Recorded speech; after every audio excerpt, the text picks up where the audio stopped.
Alrighty, so there is a couple issues that I'm seeing that are a lot deeper than what we will be able to handle. You may have not noticed them, so it may not be a big deal, because if you haven't noticed it now, you might not notice it, after we're done. But you can see right here, I believe this hood has been repainted. I didn't ask that, but I believe this has been repainted at one time, just because this looks like body work right here. So you can see kind of a line here, it's a whole patch, and then you can see more texture that's underneath the clear coat and paint. And right here you can actually see little squiggles like that. Those are called pigtails. That is from wet sanding with the DA, and the one piece of grit on the sandpaper is just doing like that. So I noticed a couple issues on the hood over here like that.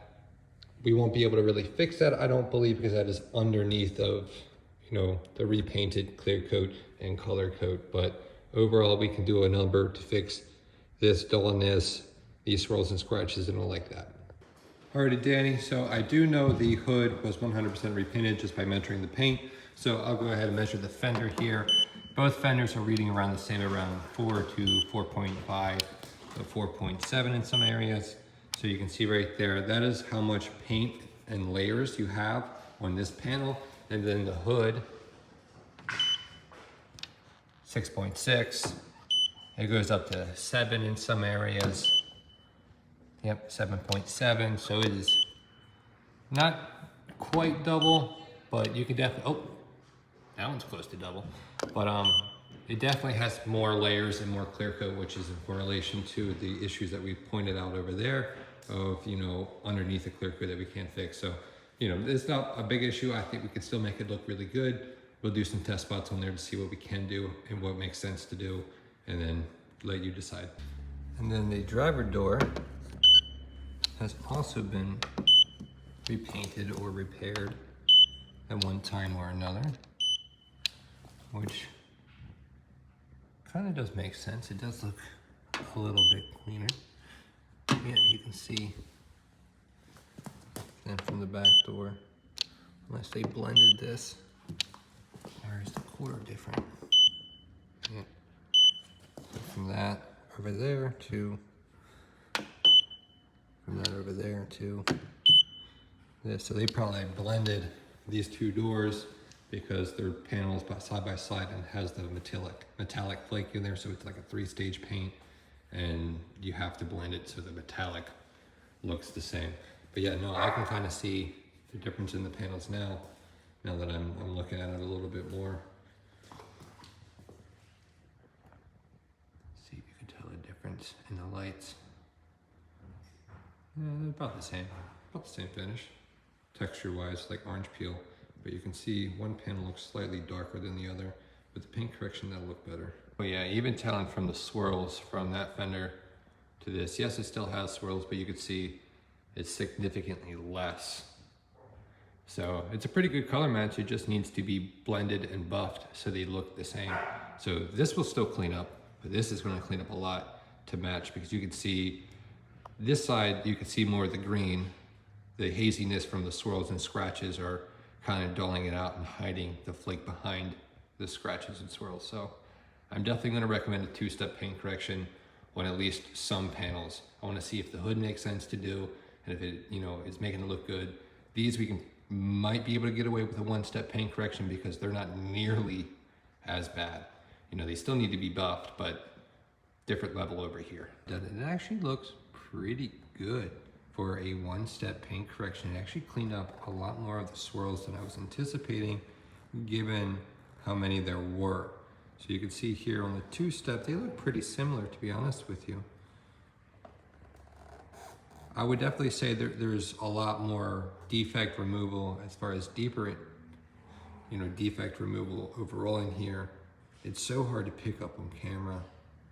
You can really notice it in person, but the flake pops a lot more on this side in person and looks a lot more clear and smooth, where this one doesn't quite have that luster. But I mean, it's a whole lot better than what it was before. So I think either way, if you want the peace of mind of perfection, go with the two-step. But if you just want to clean it up and whatnot, and you're fine with this, I'd say this would probably be more than, you know, good to do on most of the vehicle. Now, like deeper issues like here, we might have to isolate those still and do the two-step, but we don't have to do the whole two-step over the whole vehicle if you don't want to. So this is a really good representation of the true difference from the one-step to the two-step. So this side's the two-step, this side's the one-step. I don't think I left a lot of before in the middle. Any hoosers. So the biggest difference isn't at surface level with a light on it. The biggest difference is in the one video that I showed you is the stuff deeper into the paint. If you look at this light right here, this is all etching, staining and all like that. And the one step, you can still see a good majority of it. It doesn't prove it, but it doesn't take a lot out. However, on the two-step, it takes a lot more out to get the paint a lot more even. Perfection? Absolutely not, but it does help it get better.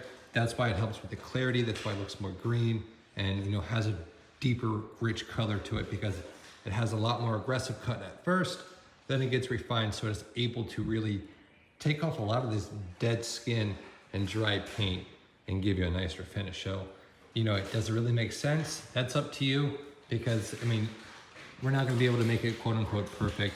It's kind of chasing, you know, a crazy amount of time. We can wet sand this, but it doesn't even make sense to wet sand because it's an older car. It's only 4.5 mils of paint on here.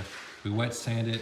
We're taking off a lot of clear at that point, and really, you know, you're gonna have to park it in your garage and never bring it out again. Never wash it, never do anything to it, because you're gonna have such little clear, you know. So we don't want to take off too much clear coat where it makes it a pain down the road, but we want to give an improvement and finish that you're satisfied with as well. Alrighty, here's another prime time example of the difference between the one-step and two-step. That's before. This is the one-step. This is the trunk. You can still see some defects around the light. Very, very minor, but a very big improvement. So, I mean, it's still packing a powerful punch and giving a really good finished product compared to here.